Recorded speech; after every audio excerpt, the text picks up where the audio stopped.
ในตอนเช้าของวันที่28มิถุนายน2025นี้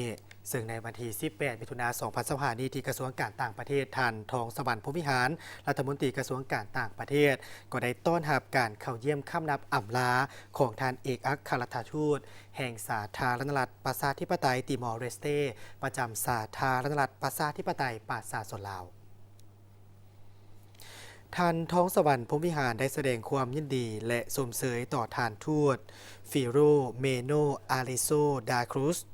ที่ได้สำเร็จการปฏิบัติหน้าที่เวียกงานทางการทูตอยู่สาธารณรัฐประชาธิปไตยปราศาสนลาวตลอดระยะ1 ปี 4 เดือนอย่างจบงามและได้สำเร็จหลายด้านพร้อมทั้งติดราคาสูงต่อสายพัวพันธ์มิตรภาพที่เป็นมูลเสื้อและการร่วมมืออันดีงามระหว่างสาธารณรัฐประชาธิปไตยปราศาสนลาวและสาธารณรัฐประชาธิปไตยติมอร์เลสเต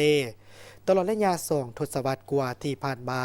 ที่ได้รับการพัฒนาอย่างต่อเนื่องภายหลังที่2 ประเทศได้สร้างตั้งสายพันธ์การทูตนำกันนับตั้งแต่วันที่29 กรกฎาคม 2002 เป็นต้นมาโดยได้มีการแลกเปลี่ยนเยี่ยมยามของการนำขั้นสูงของ2 ประเทศในสุ่มปีที่ผ่านมาโดยเฉพาะก็เป็นการเยี่ยมยามทางรัฐกิจอยู่สาธารณรัฐประชาธิปไตยปราศาสนลาวของทานโจเซรามุสออตา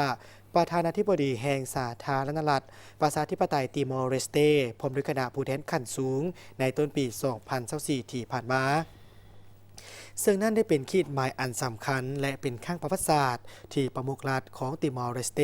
เดินทางเคลื่อนไหวเยี่ยมยามสาธารณรัฐประชาธิปไตยปราศาสนลาวพร้อมเดียวกันนั้นทางรัฐมนตรีกระทรวงการต่างประเทศได้แสดงความเสื่อมมั่นว่าภายหลังที่ท่านทูตฟิโรเมโนอาริโซดาครุสเดินทางกลับคืนประเทศแล้วจะสืบต่อส่งเสริมคะแนนการที่เกี่ยวข้องของ2 ฝ่ายเพื่อเป็นการจัดตั้งปฏิบัติบรรดาข้อตกลง2 ฝ่ายที่ได้ลงนามร่วมกันพร้อมทางซอกหา2 ทางในการร่วมมือในด้านเศรษฐกิจการค้าการลงทุนการท่องเที่ยวกสิกรรมและการนำเข้าส่งออกน้ำมันและไอแก๊สและด้านอื่นๆในซุมปีต่อหน้าตื่มอีก